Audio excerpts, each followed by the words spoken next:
When I graduated high school, I was lucky to be able to take a trip to South Africa with friends. My grandmother was the main reason I was able to, paying for most of it as a graduation present. She was so excited to hear about it, see pictures, etc., but sadly she passed away halfway through the trip.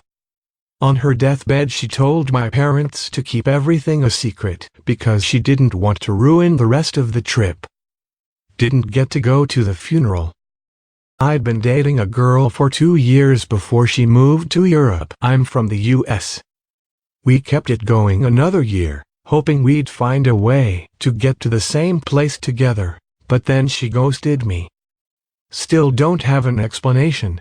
I came home early one day to find my GF of 3 years in the process of packing all of her stuff up. I wasn't supposed to be back from work and school that early. She was just going to leave without saying a word. She left a note on the table I still have to this day. I was shopping for engagement rings at the time and planning how I was going to propose. She left me for a guy she met at work.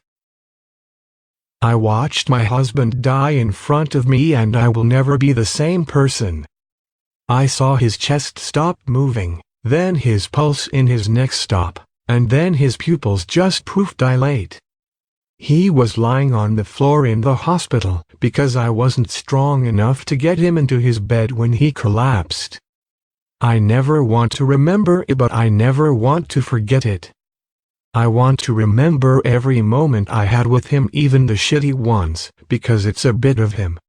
I had just finished up my divorce and I kept the house so that my 7-year-old daughter could keep some sense of normalcy in the change. It took a ton of effort and money that I had to borrow from my family because my credit was shot and I couldn't get a loan. She got upset at me and told me that she hated being in the house with me. It absolutely tore me down, and I had to have her go play on her iPad while I had a breakdown for about 30 minutes. I found out a few weeks later that it wasn't me or the house, but she thought there were ghosts in her closet. It made me feel a little better, but it definitely cut deep.